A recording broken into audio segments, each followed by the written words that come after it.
Welcome to another OU Insider Under the Visor YouTube Live, powered by Riverwind Casino. My name is Brandon Drumm. I'm here with Parker Thune, Spencer Forsythe on the board. Lots to talk about. Got some recruiting, spring football right around the corner. We're going to talk about some position battles, some talk, all that type of stuff. Softball, baseball, basketball with a big win over the weekend. Obviously, the women's team completely laying waste to everybody lately.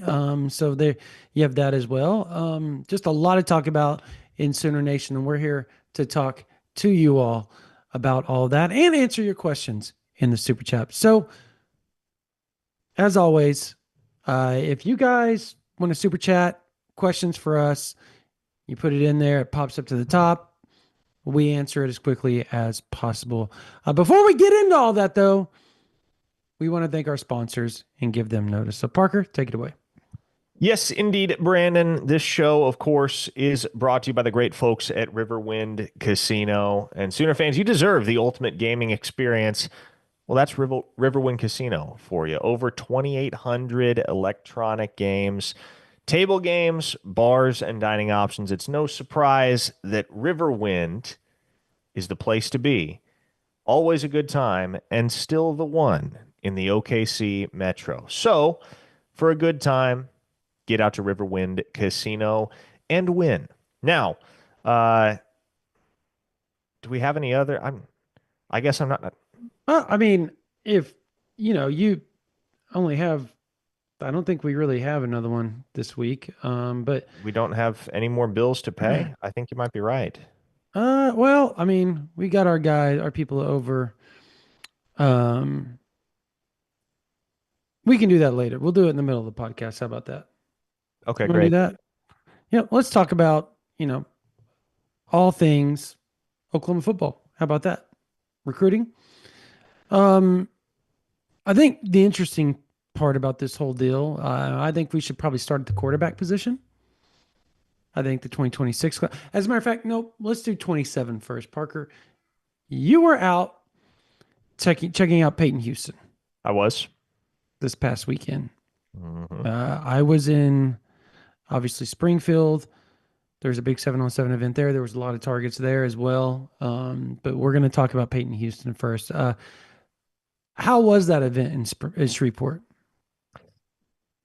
Yeah, well, it was very, very clear being out there. First off, tremendous tournament in the state of Louisiana, which is a really talent dense area. It's a pretty small state, but obviously, historically speaking, LSU has recruited very heavily within their own state. Texas A&M has pulled a decent amount of talent out of Louisiana. Alabama has gone back there uh, on several occasions to pull some of the best talent out of the boot.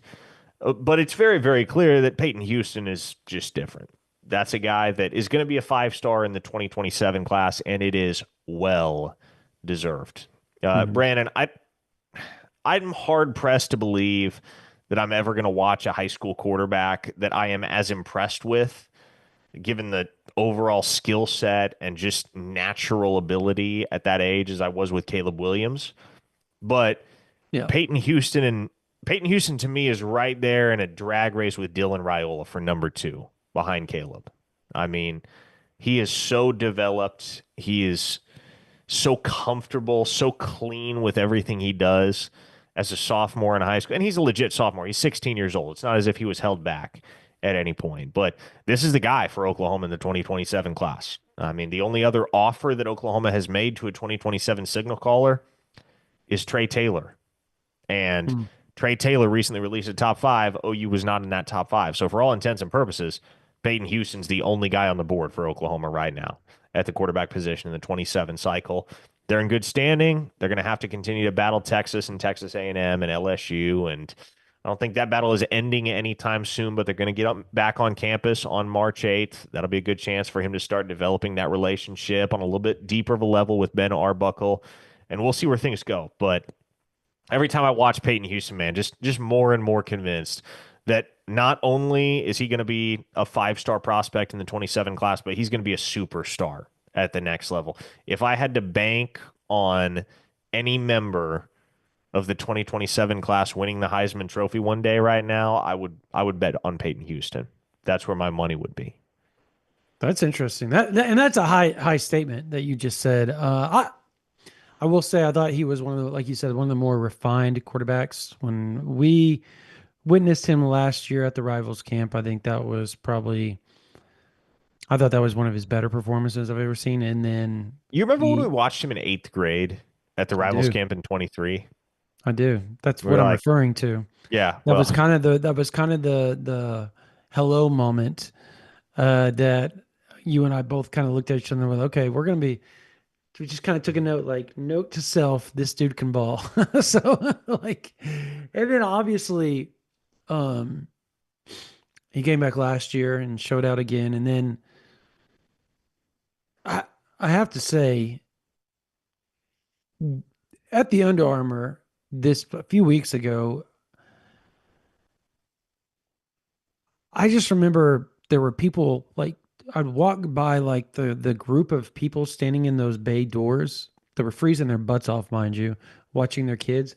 And I'd get like a tap on the shoulder every few times I walk by, like, hey, who is that kid right there with the bleach hair, the mixed kid with the bleach hair? Who is that? Who is that throwing the ball? And I was like, that's Peyton Houston.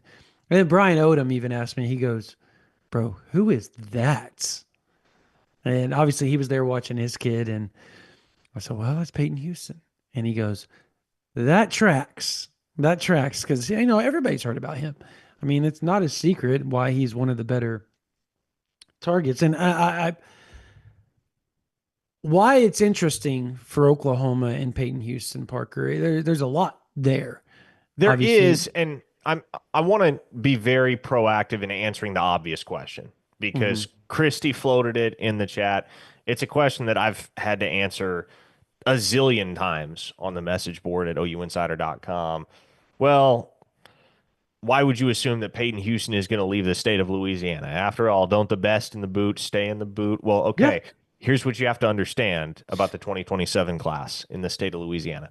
There are three quarterbacks in the state in the 2027 cycle that are all going to be 5 stars or very close to it. Hmm. Elijah Haven at the Dunham School in Baton Rouge. You got Malachi Ziegler, and then of course you got Peyton Houston up there in Shreveport at Evangel Christian Academy. By the way, Oklahoma has recruited Evangel before. Remember Brent Yes. Rawls? Brent, fall Brent out of my truck Rawls. backwards rolls. Brent Rawls. Yep, he was an Evangel kid back in the day. But They had a wide receiver that committed to Oklahoma. I went to Oklahoma. I can't remember his name either. At Evangel Christian with Brent. oh And then man, he left. He transferred. I cannot remember his name. Please say it in the chat. Help me out. You recruit Knicks from almost 20 years ago. Please, please, please, please, please help me out. now It was a big um, name because he was a big name back in the day too. It was a was it top Tristan prospect. Ross? It was Tristan Ross. Wow. Yeah, that's who it was. Wow. Yeah. Thought I remembered him being a Louisiana guy, and I thought, yeah, that was probably about the same Parker time. at 4 years Yep. old pulling out the Tristan Ross name. Well, no, I mean, Maybe I five remember years those old. early Six. rosters, man. I remember those early rosters because that Yeah. was the foundation of my OU football memories. Were those teams in the latter half of 03, 04. 04 is the first year of OU football I can distinctly remember, and I'm fairly Hmm. certain he was on that team. Yep. But yeah, He was Tristan Ross, there you go. number Um, nine. Number nine. Number nine. okay, Number nine. going back to the three quarterbacks in the state of Louisiana in the class of 2027. LSU, it seems, has placed a greater emphasis on recruiting Elijah Haven, Hmm. which at face value makes some sense because he's right there in Baton Rouge. He's bigger physically than Peyton Houston. Peyton's about 6 feet tall. Elijah Haven's 6'4", 6'5". Bigger guy, more prototypical if you consider what the age-old quarterback prospect, the ideal quarterback prospect, is supposed to look like. Hmm. Elijah Haven certainly fits the mold. And there's definitely he's raw. There's something left to unlock in his game. And so I think if you're LSU, you figure, okay, we can bring him to campus. We don't necessarily have to throw him into the fire right away. We can let him take the Garrett Nussmeier route where he sits a year, maybe two, even three, and then when he's ready to roll, we can unleash him and wreak havoc on the SEC. And so I don't know for a fact that Elijah Haven is going to wind up at LSU because he's very highly coveted across the nation.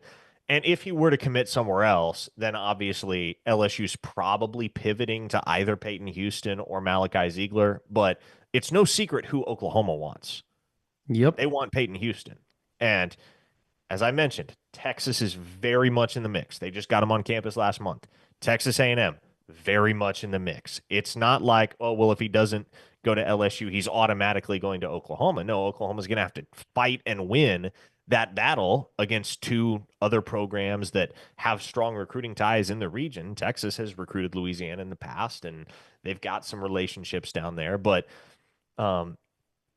that's why it's not considered a guarantee or anything close to it, even a likelihood right now that Payton Houston winds up at LSU. I would be very surprised if he winds up at LSU just because naturally, when you're a legit five-star talent within state lines and the school that you've grown up watching would rather have somebody else than you, what does that leave you thinking? What does that leave you feeling?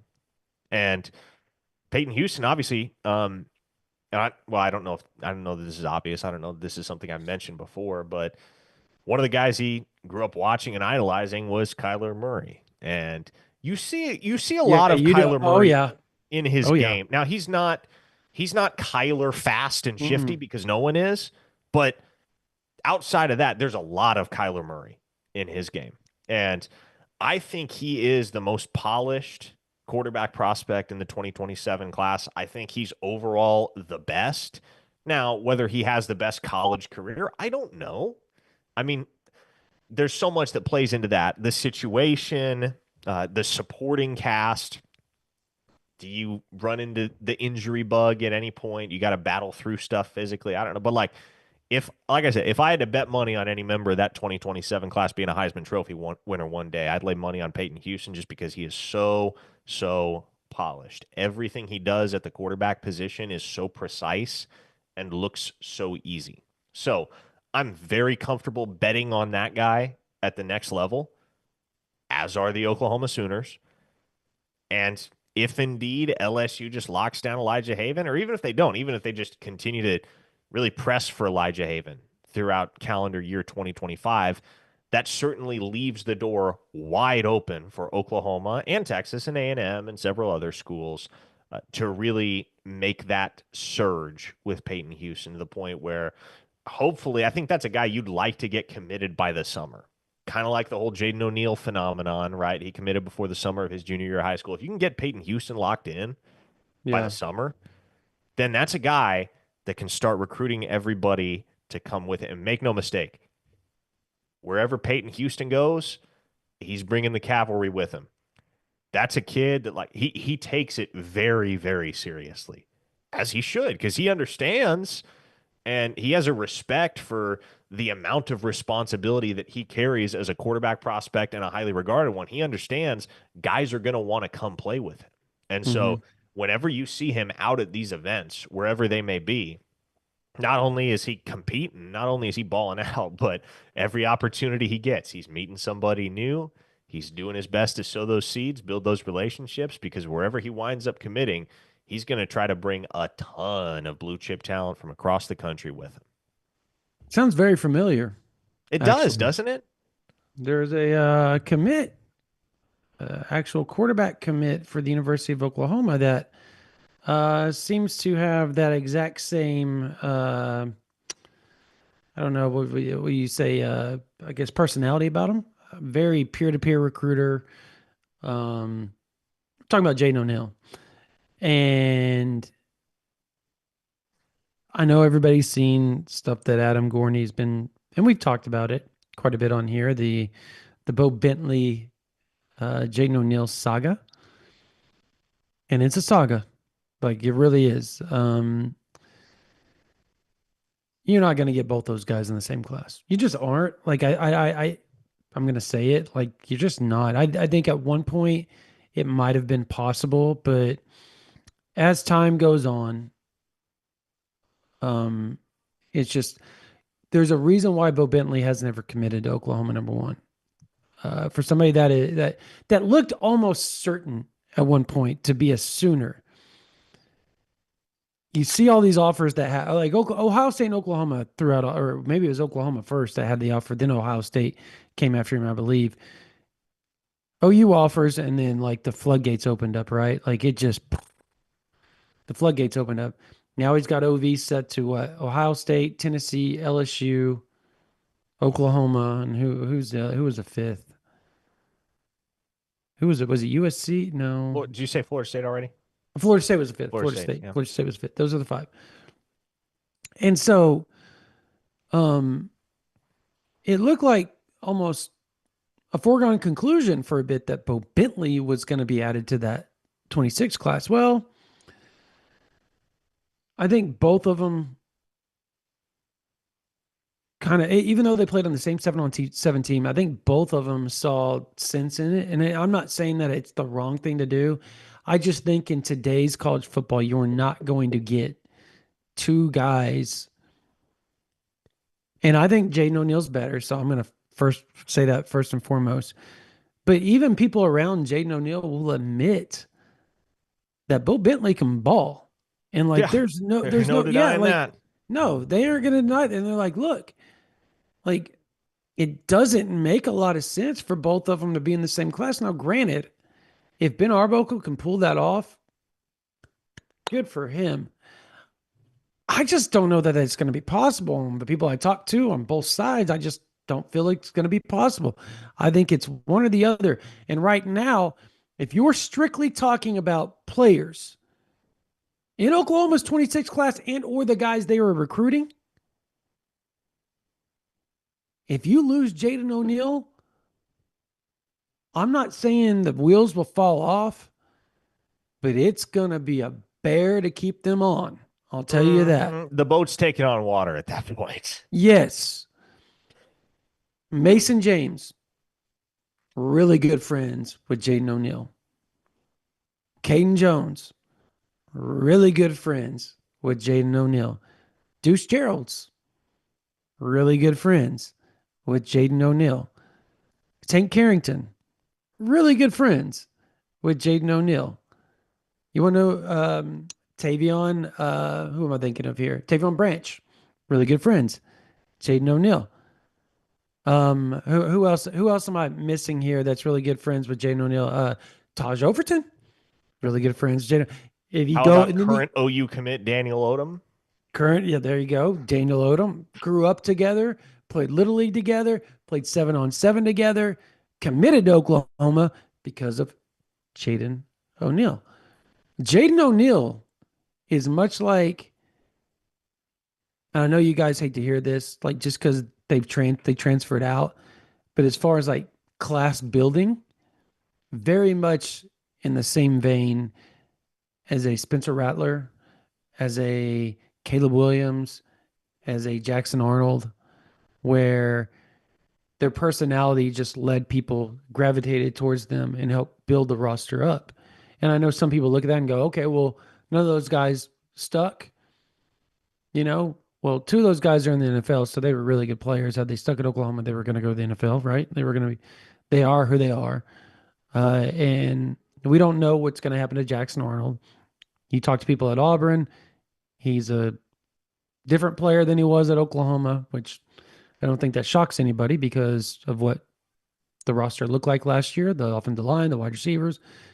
He had two hands tied behind his back the whole time he was playing last year. So did Michael Hawkins. So like it is what it is. But they just build, Parker, they just build great classes, right? Like they built really good classes, and you don't want to lose that. Like it'll, by the way, that Jaden O'Neal guy can play. He's a pretty good player too. You want to know what I think you do, Brandon, if you're Oklahoma? The more we talk about it, the more I realize as good as Bo Bentley is, like you'd love to have him, but if you're looking at the comprehensive picture, probably isn't the best move to bring him in because then, of course, you run the risk of running off Jaden O'Neal, and you just, I mean, for the sake of relationships, if nothing else, Hmm. I don't think you can do that. I mean, obviously, in addition to the fact that Jaden O'Neal's a really, really good player, but even if he wasn't, right? Yeah. Even if he just wasn't a good quarterback, that's a guy that because of his sway with his peers, you can't really afford to lose. Right. And so There's if also you, somebody to sway with too that you were just talking about. Like they're very, yeah, very good yeah, friends. he's buddies with Payton Houston too. So like Super, super if good buddies. if you screw this up, it might be very, very hard to recover from.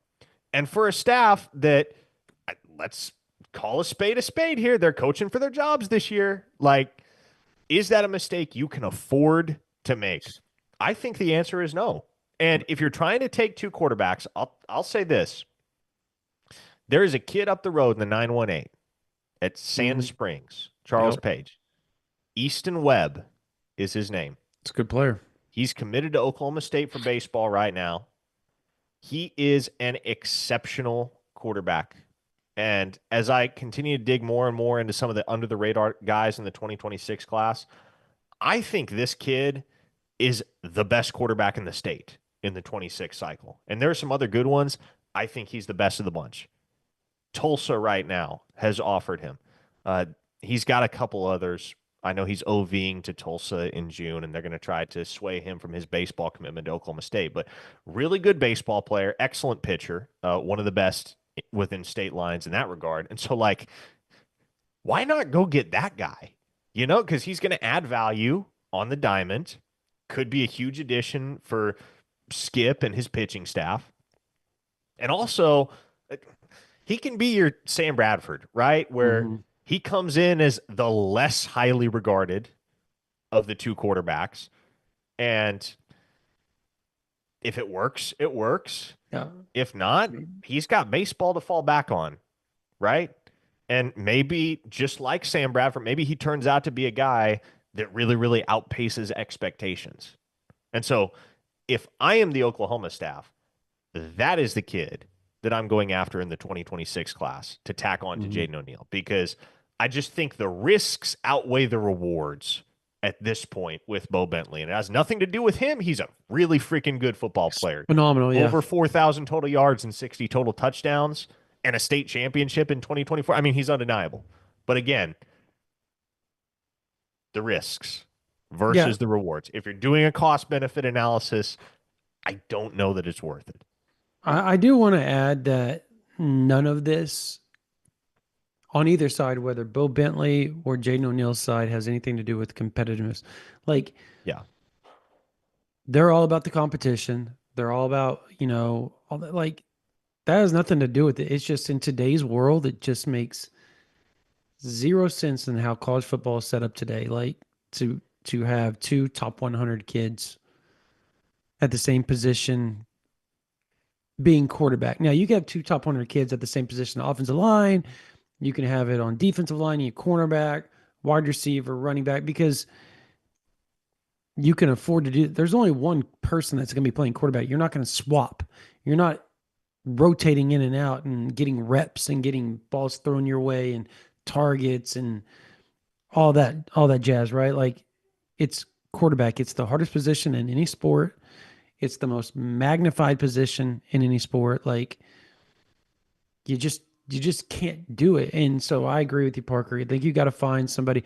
And I've talked to people around the Bo Bentley area, like just sources around. I haven't specifically asked him, but I've talked to people around that, and then I've obviously talked to people very close with Jaden O'Neal and said the same thing. Like if you brought somebody in that was like a 3-star or whatever, like I don't think anybody's fretting, and it's not because of the competition. It's because the optics. Like you're also dealing in the world of money, and it's who's making more than who and all that. Like you're the guy if you're the lone top 100 quarterback or 5-star quarterback in the class. You're that dude. Two, you're always looking over your shoulder. There's never any comfortability. It's what coach does a guy favor? There's so many questions that go into it. Like it's just a wild, wild, wild situation. Um, in a tough situation, but I expect Bo Bentley to be back on campus. And I know I read in the chat that Jaden O'Neal moved halfway across the country to Oklahoma. That has not happened. Hasn't happened yet.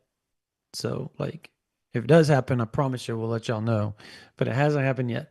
Um, the I I don't know. Um, Georgia's coming after Jaden O'Neal really hard, man. I mean, What would it really take hard. in your mind? What would it take to change his mind? Mm, take a lot. It would take a lot. It would take Bo Bentley committing to Oklahoma and Oklahoma taking that commitment. Um, and even then, I don't think it would be like something that happened right away, but I think it would be something that OU fans would have to look forward to down the road. Um, there's just there's a lot being juggled around there and like balanced to try to in that situation to try to make that part work. And maybe OU could salvage that. I don't know. But I know Brent Venables, I know Ben Arbuckle, I know Todd Bates. I know a lot of people have been putting in work with Jaden O'Neal as of late to really make him feel like he is that guy for Oklahoma. Like they're doing a good job right now. I've talked to people just today about it and literally told, hey, so much better than it was. Like when things first switched over, it was a roller coaster, but as of late, like it's gotten better and better and better and better. And I know people hate on Brent Venables quite a bit, but during that transition for Ben Arbuckle, who you have to understand too, like you're talking about a guy that just left a position, moved down, had to find a home, had to move into a home, had to get situated, had to do all the stuff you've got to do, administratively with the NCAA and the clearinghouse and all that stuff to get cleared. And then then they hit the road recruiting and going to that. Like one of the first stops Ben Arbuckle ever made was Jaden O'Neal. But at the same time, like, I think there was some, and it depends on who you talk to, right? Like lines of communication got crossed a little bit and here and that. And that happens. I can't there hasn't been a coaching change where that hasn't ever happened. Just so everybody knows, like these guys are human and they're being pulled in 90,000 different directions when they get a new job. So it becomes more and more difficult to just stay on top of everything that you need to stay on top of. But as of the last several weeks, things have just been moving in a very positive direction for OU and Jaden O'Neal. Now we'll see if that stays. Um, Again, I'm telling you all, Georgia is a team to watch. They have like four guys they're after. They've never seen Jaden O'Neal throw in person. So that's also an interesting part of this whole dynamic. So just file that away that Georgia is pushing hard. And if something did go sideways, it would be Georgia, in my opinion, that's what happened. Um, so, but right now, uh, I've been told not to expect much of anything and that they are Well, 100% with Oklahoma at this point. yeah, and We'll also see. as one of our listeners pointed out in the chat, Georgia is in the final two for Jared Curtis, who Correct. is But the wasn't he number one committed quarterback to in the them country. already? He has been committed in the past. Yes. There you go. He was committed at one point. Now it's between And Georgia and what happened just recently with the other team that is in his top two? Hmm. They lost their quarterback to USC. They did. Why did they lose a quarterback to USC? Maybe because, well, one of two reasons. There you go. You're following me here now. Uh-huh. Either they know they're getting Jared Curtis, or Ah, Jonas Williams got pissed off that they were still recruiting Jared Curtis. hmm. So who knows? Um, let's discuss this. Good question from Christopher Moon. How big of a deal is getting Felix Ojo for the Champ Barbecue? That's significant, Brandon, because Huge. Huge. that We kid's thought it was really good. over. We're like, Like Ohio State or I Texas, done. I look, Credit to Bill We Bedenbow because he did more than I thought he was going to be able to pull off in that recruitment in getting Felix Ojo on campus for an official visit. I did we not didn't think that was even going to happen. interview him at Under Armour because we thought it was. Oh, we're like, Yeah. this is not And like happening. to be clear, I do not think he winds up in OU's class. There you go. He is going to get paid an insane amount of money. And for Oklahoma to be able to land him, they're going to have to do everything that they did with Michael Fasusi all over again successfully, which is Which going they to be can really do. They freaking can difficult. do. They can Like they do. can do it. It's going to Yeah. be difficult because, I mean, look, Fasusi went all the way up to signing day and he took those visits to Texas and Texas A&M in the end. Those two programs still had a puncher's chance all the way until the very end. And ultimately, I think it's pretty well known at this point. Fasusi took less money to come to Oklahoma. They were not the highest bidder for his services, but he took what amounts to a pay cut for the Mhm. sake of development and for the sake of relationships. Is Felix Ojo going to be receptive to the same pitch? Because that's what it's going to be, man. It's going to be, hey, at a certain point, how much money do you need right this second? Like if we give you $1 million and they're offering 1.5 million, can't you just be okay with 1 million for now? I mean, you're a college kid. What realistically are you going to do with $1 million? How much of that are you going Yeah. to spend? And if you come here, we will develop you. We will turn you into a first round pick, as we have done in the past several times. And then you will make legitimately life changing money. That first signing bonus for you as a draft pick is going to pay out plenty more money than you will ever make at the collegiate level. That's going to Mhm. be the pitch with Felix Ojo. And they get the last shot at him. He's coming for the Champion Barbecue. That's worth something, right? It's worth something. I still don't know that they're going to be able to pull off with Ojo the exact same thing that they pull off with Fasusi, especially because it's not an apples to apples situation, and not an apples to apples comparison. The reason for that is Fasusi's presence, right? If you're Felix Ojo, you're looking at that OU depth chart, you're thinking, okay, Michael Fasusi is their left tackle of the future. Either he's going to have to move or I'm going to have to move over to the Yep. other side. And Ryan Foje is going to have to kick inside. Can I Which count on all OJ of can this do. playing Yeah. out the way that I want it to play out? It's going to be difficult. It's going to be a chore. Not one that's impossible, certainly one that's unlikely. What if you were going to give it odds? I mean, I'm probably 20%. Is that too much? Mm, I think that's probably a little bit on the optimistic side, but Okay. um, I will say this. Somebody in the chat said, wow, so we're the program that when we get a visit at this point, it's a big deal. I mean, again, I didn't think it was going to happen with Felix Ojo. That isn't indicative of a larger trend with Oklahoma. I mean, just look through the list of guys that we've already confirmed for official visits at OUinsider.com. Uncommitted guys, mind you. Taj Yeah. Overton, Kamarian Mhm. Johnson, Chancellor Barkley, Jake Krell, Caden Hall, Kaden Jones, KJ Ford, Sincere Johnson, Tank Carrington. All of these guys are nationally coveted players. I will also throw out there that I will bet a large sum of money that Deuce Gerald's is either on June 6th through the 8th or 20th through the 22nd as well. So, I mean, there's that. Like there's a reason why it's good to get these guys on campus. Like um when isn't Tavion Branch coming in June as well, right? Yes, he is. Yep. And then Jake Krill is most likely for the Champion Barbecue. He's also going to visit another date that I'm about to throw up that and I can't really dive into it. And then on here, unfortunately, because we have the paying members, but we have that. And then I've got a part one and part two of team notes, Parker, that are just, let's say part one was a bear to type today. I'll just say that. Like, it was a lot of information and a lot of stuff that's gone on since they started winter workouts. Like I've done a lot of digging, talking to multiple people just to accumulate what I've got as far as team notes on who's standing out, who's struggling, who needs to step up, what is the vibe inside. And there's good, there's bad. Like this isn't just going to be a sunshine pumping batch of team notes. There's some stuff that that he's got to work on.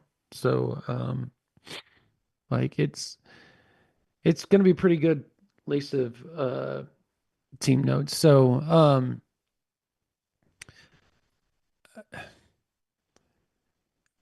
I watched Kaden Jones this weekend, man. And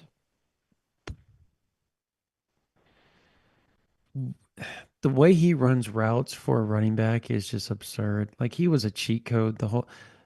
So they were down, like the unit platinum was down, like I think it was 18-0. And in a matter of 3 possessions, he brought them back. And not just 3 possessions, 3 offensive plays. They stopped Warren Academy. They get the ball. The very first play, he takes a little, and you can see it on my Twitter, he takes a little dig route and then houses it from about 50 yards out. They stop Warren Academy again. He catches a pass, not just catches a pass. That pass was so far up in the air, out of his range. He's going towards the goalpost. The ball goes towards the corner on like a frozen rope, and he stops, turns about 3 feet up in the air, contorts his whole body around, catches it, somehow lands. And by the time the defense converges, he's planted and taken off into the other direction for like another 15 yards to get in the end zone. And we were talking about playing against other P4 guys. Like Bourne Academy's loaded, Parker, you know that. And he gets and he gets a frozen rope post that he takes to the house again. 1, 2, 3, and then they're up. Like it was like they didn't throw to him the first 2 possessions. They decided, you know what, we're gonna throw to our guy. And they kept calling Sooner, which is their play the game, call the same play. And they just kept doing it over and over and over until somebody tried to stop him. And they couldn't stop him. They knew where the ball was going and he couldn't be stopped. Like he's just different. Like if Oklahoma gets him, which we expect, is he not way bigger than he used to be? Like he's huge now. Like Matt, like you know, his who he his reminds me pass of. catching prowess and Rylan Morris's pass catching prowess. Like imagine those two winding up together in a committee in Ben Oklahoma's Arbuckle's, 2026 yeah. recruiting class. Ben Arbuckle will have a field day with those two. Uh, Not only that, you know, who he reminds me of Who's that? just physically, just his, just how big he is now. He's probably about 205 now, 208. He reminds me of Joe Mixon physically out of high school and plays a lot like him. I was afraid you were going to say that. You knew because you've thought it. Like, No, I guess did. I what? did. I did. Like, Yeah, it's just, like and I that. don't. I'm not saying he's going to be that good. I'm just saying like his play style is very similar and his build is very similar to Joe Mixon.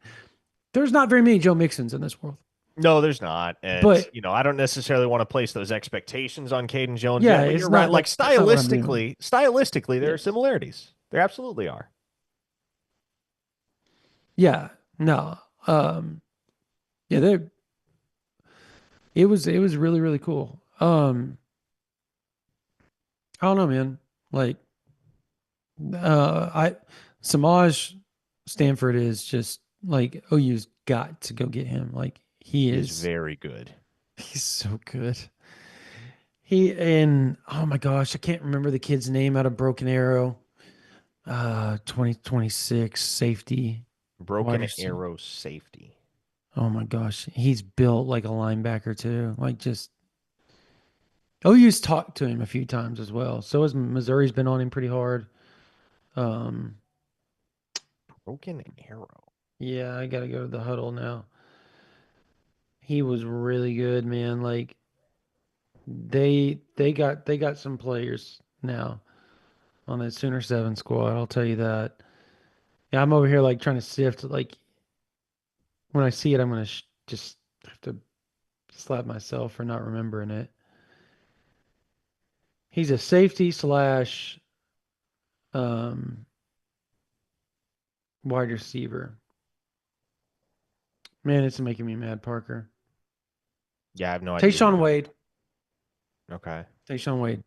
You should go watch him, and he's so good, Does he so have any good. offers? Yeah, I got a couple, I think. Right. But I think it's one of those guys that's probably going to blow up over the summer, in the spring. Jalen Battle was there, the MVP of the Under Armour camp. Obviously, defensive tackle, playing tight end for Sooner 7, playing tight end, tight end. Like, that's how well he moves. He's visiting Oklahoma on March 8th. Do you think he's an offer guy? Yeah, you and I talked about that earlier today. I don't know yet. Like, I think so. Like, maybe, like, who was it that you gave the analogy to? Um, like Josh Sosa. I Like, so so yeah. yeah, like, I think that's a good analogy. Like, yeah, a guy that just continually blows up, he's getting better and better and better. And I think if Oklahoma goes to spring practice in May and they like what they see in person, that's when I think maybe an offer, and or maybe they have him come to camp, right? And maybe you get an offer in July or June, like a June offer. Like, I think maybe that could happen because he's an Oklahoma guy, right? Like, you don't want to offer something that you can't accept because that's just a bad look. Hmm. So right now, I think he's growing into it. I'm just not sure. I'm kind of with Oklahoma here that I think they just need to see, right? And see where this thing goes. Because he's talented. Like, we watched it at the Under Armour camp. Like, he's super. There's a reason why he was the MVP. He could not be blocked. And he was going up against some really good offensive linemen. So I don't know. I'm interested to see what big time programs start offering him though, because I think that's about to start happening. Particularly if when he posts that he visited Oklahoma. I don't think Houston and a few other, you know, lower P4 offers are going to be the only ones that happen. I We have think a they're going super to be bigger chat. and bigger. Super chat from Tim Martin, who asks, "What's both of your thoughts on the spring game or no spring game? How will it affect recruiting?"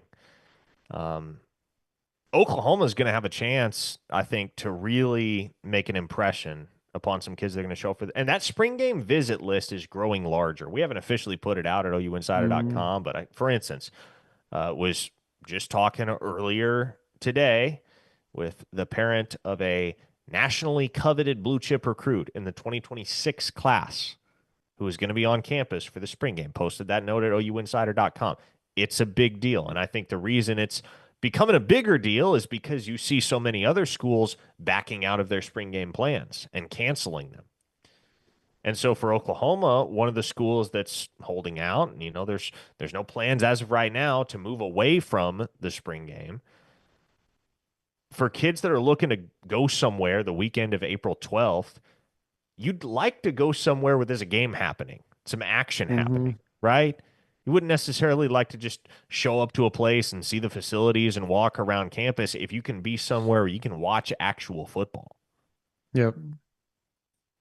Yeah, no, I think I'm for it just because I think it's great for the fans. And I think, but look, if Oklahoma ever decided to go away from it, I put it on OU Insider because they asked us, we had people talking about that and just, and it has everything to do with, the updated playoffs. I think was it 16 teams now, right? Is that what they're going to go for, right?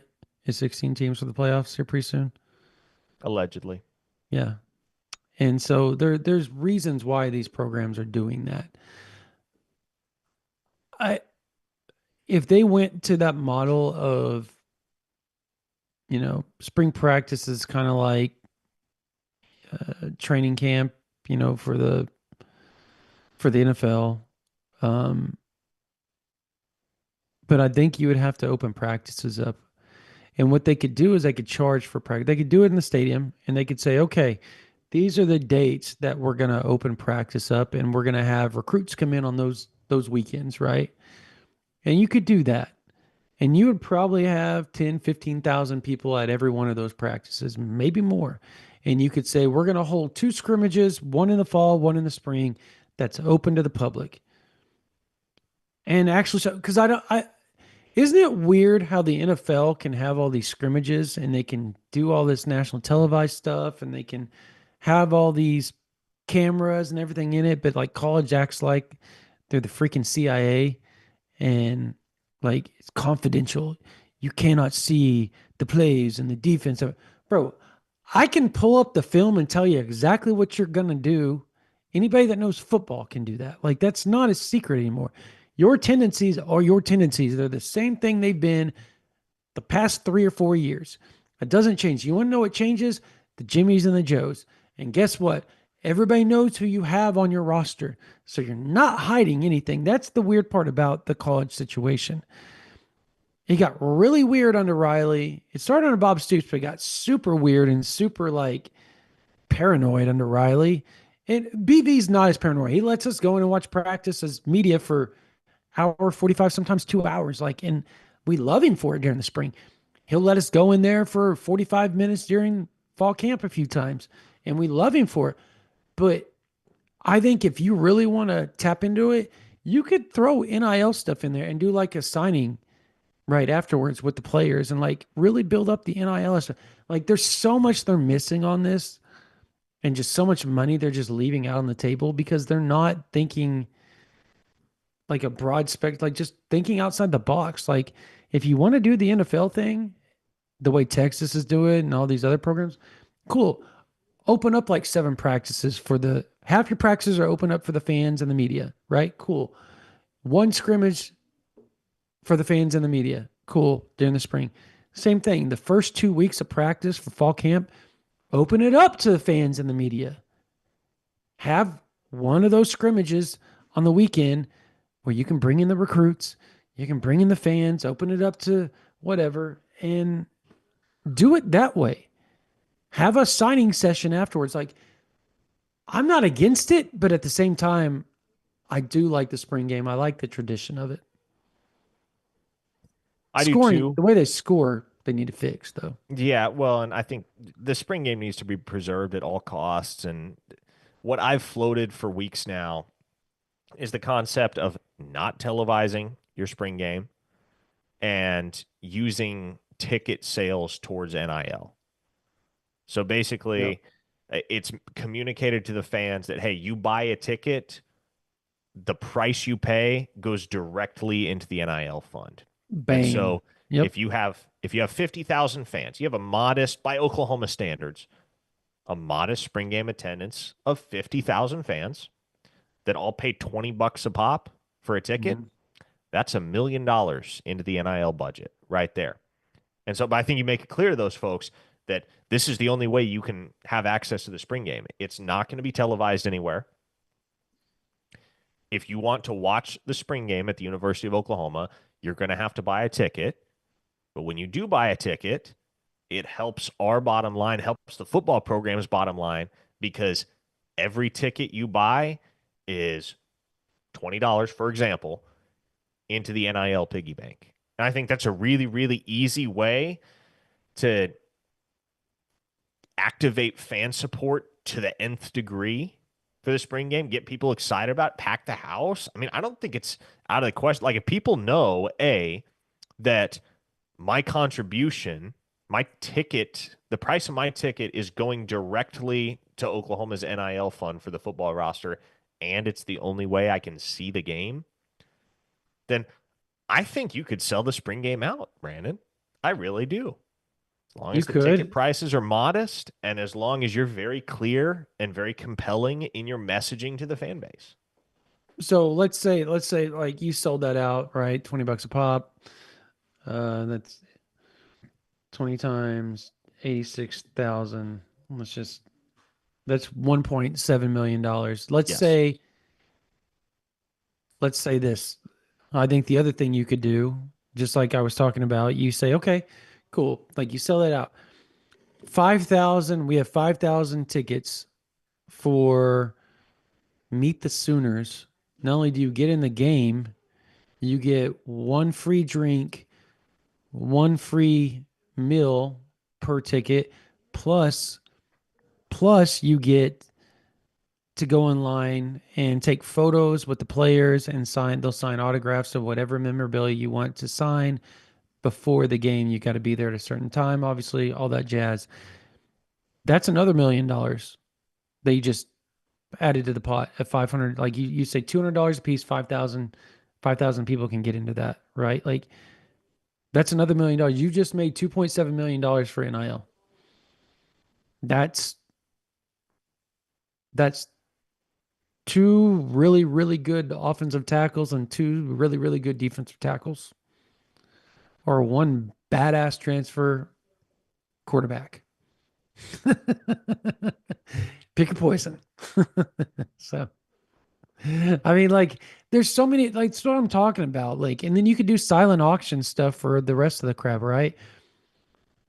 And raise more money. Like, they are missing the but I do really like what One Oklahoma is doing right now with the it was the ski or disc shooting or whatever they're doing. That's a cool idea. And apparently it's really like taken off with the fans. Shocker. Oklahomans Yeah. and guns, right? And OU football. Can't beat that. But I those are the things that they've been lacking, right? Like the dinners, like that all like USC's been doing and Georgia and Texas, they've been doing where you get to go have dinner with the players and like meet and greet for like 3 hours. You and depending on your VIP status and how much you pay to get into that thing, you get, a certain level of access, right? Like why hasn't Oklahoma been doing those things?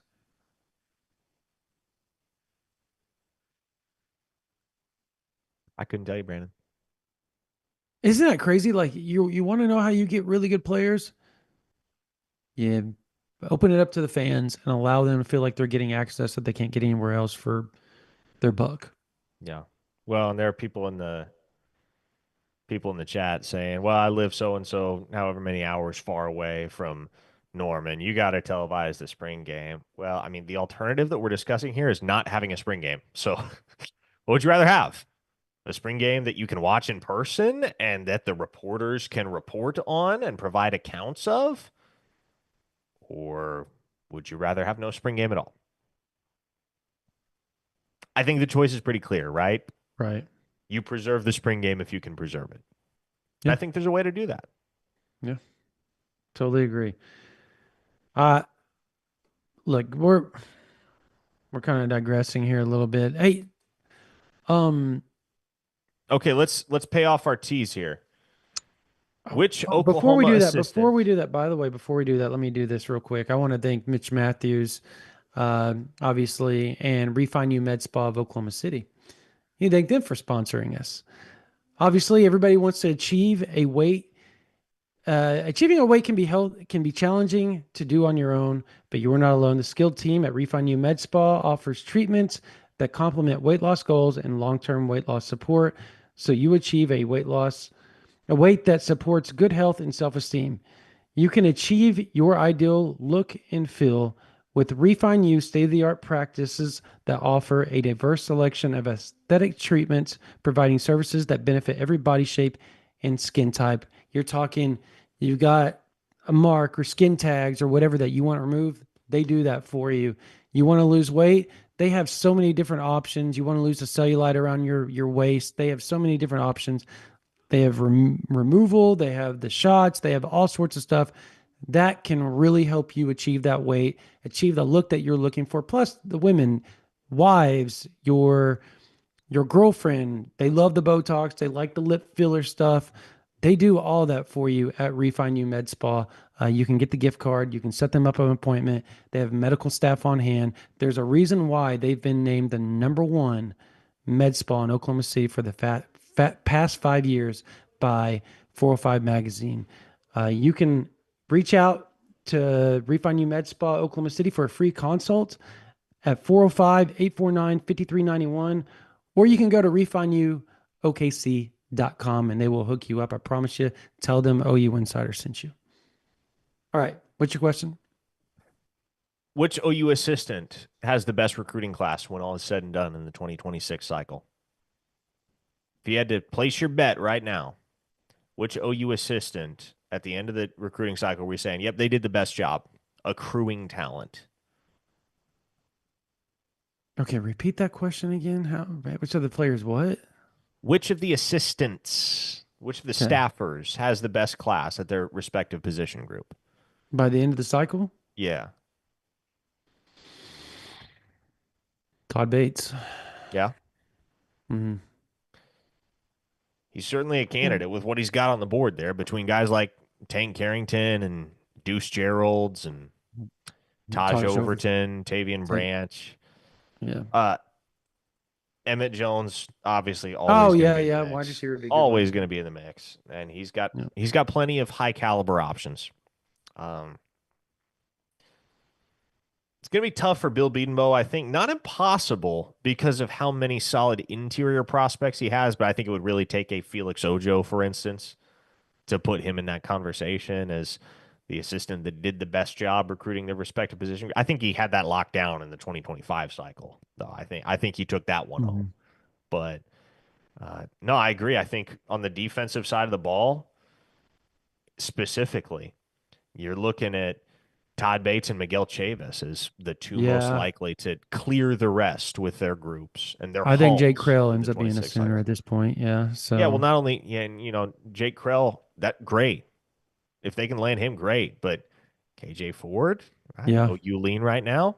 Kamarian Johnson, they got a heck of a shot with him. Yeah, I might actually have to switch. I might go Chavis actually because those three guys could end up being like, yeah, Todd Bates is gonna have, man. I mean, if he lands just two of those guys that we just named, that's just an insane class. But if Chavis does what we think he can do, and like I think they lead for all three of those guys, that's the weird part about all that. Like he is doing a phenomenal job in 2026. And I think he found the three guys that he meshed with the best and he just went all in. He just puts his chips all in and said, I'm doing this. And it's worked. Like it's working, I guess would be the best, but it hasn't worked quite yet until they sign or commit. But yeah, it's working. Chavis might actually be it because I mean Krell and KJ Ford are just stupid talents. So good. I don't know. Who's your pick? Right now, Yep. EJ or Chavis. I think it's between those two for me.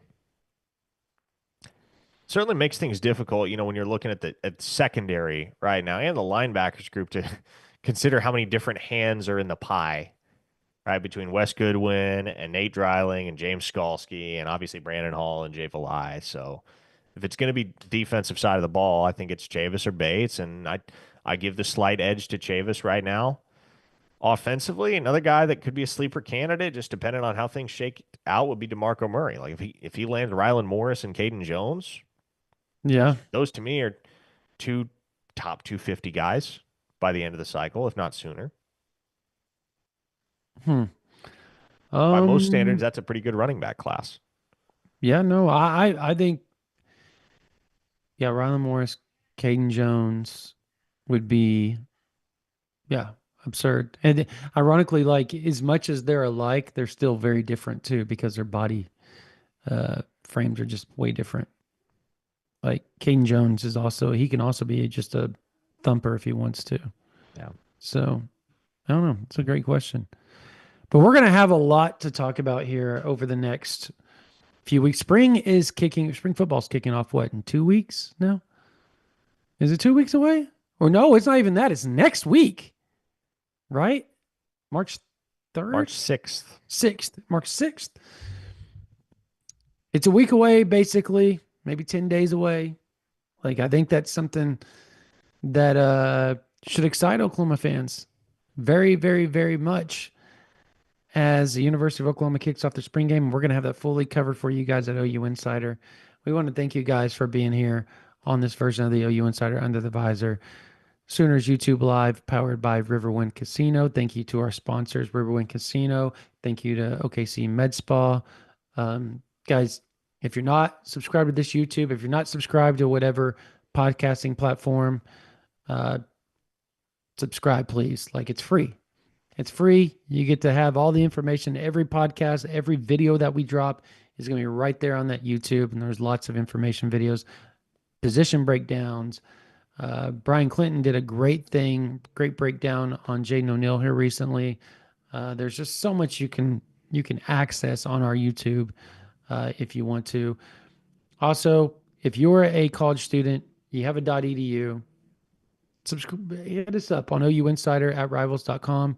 We'll send you a promo code for $11.95 to get OU Insider for a whole year. Same with active duty military. You have an active duty emails from that account, please. ouinsider@rivals.com. We'll send you a promo code. You can get OU Insider for a whole year, $11.95. Again, .edu, college student. Doesn't matter. Timbuktu University, doesn't matter where you go to school. You have a .edu. You want OU Insider access. You love OU football. You love OU sports. ouinsider@rivals.com. Email us from that .edu, and we will help you guys out.